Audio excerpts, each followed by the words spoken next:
Thousands of languages worldwide are absent from internet content, and there are no tools for creating or translating information into these excluded languages. Huge sections of the world's population are thus prevented from enjoying the benefits of technological advances and obtaining information essential to their well-being and development.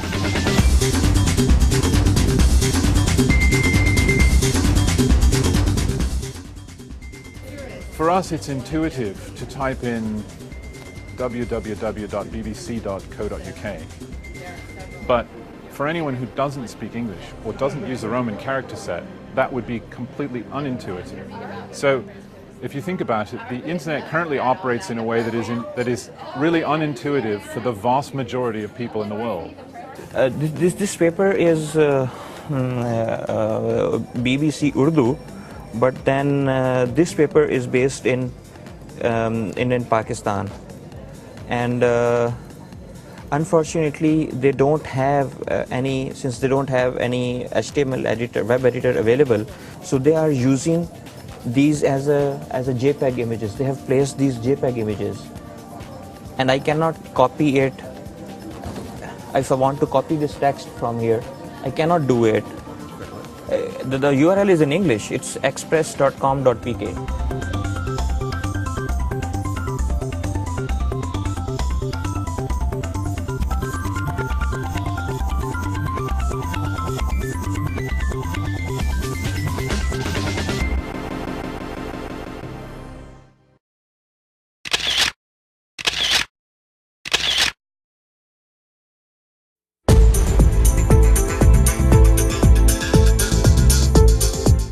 To empower people to have top-level domains in their languages, in their cultural context, that lets them both have domain names and email addresses and what have you in their eventually email addresses in their own characters, but probably more importantly allows people to come together around community, just as we've got in ASCII .museum for the community around museums.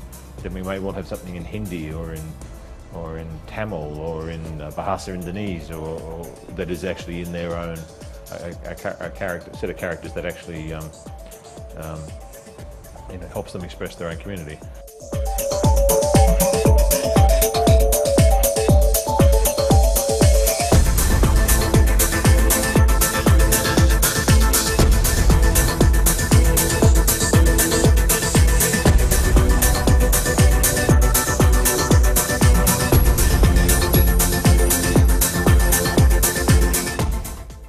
We've created a location, idn.icann.org, where you may select from any of the scripts, and you may register in your script so that you can leave comments about your experience of browsing example.test. For example, if you have a simplified Chinese keyboard and you type in example.test in Internet Explorer, you may find that what you see is not the Chinese rendering of example.test, but a very long string of high ASCII characters, including squares and underscores and this kind of thing. That's because some browsers have fully implemented IDN capability in their browsers, and others are still working on it.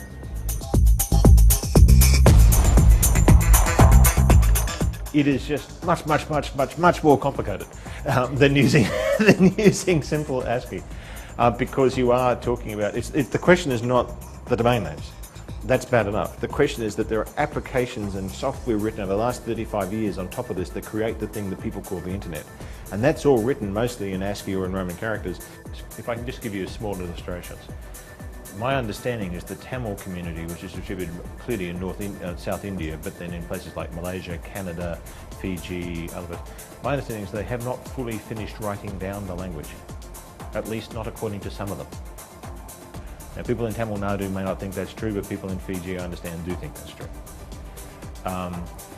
There is clearly issues in some of the Indian languages of quite literally things that, to my eye, look exactly the same, but to them they say, no, this is clearly different to this.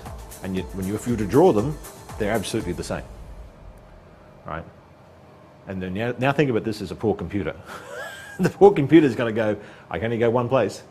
right? And yet, nevertheless, if you understand the context and you're a native speaker, this exactly identical character means something quite different to this exactly identical character.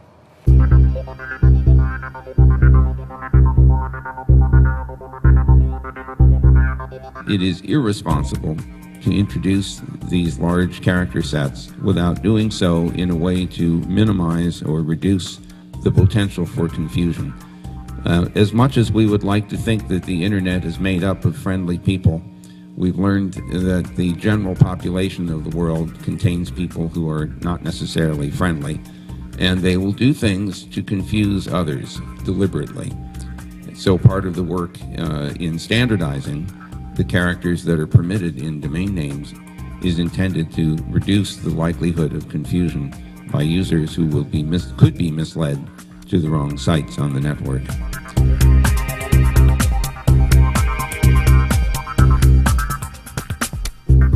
We have to figure out what it is we want to do. And some of that is balancing culture against uniformity and interchangeability. To create a universal language, to standardize orthographies, is a very, very dangerous thing if one is trying to preserve cultural diversity and cultural integrity.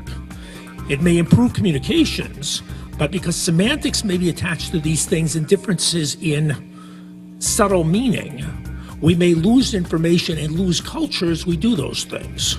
And it's a balance which really has nothing to do with the internet, although the internet is pushing it in our faces, but a long-term important problem for the world.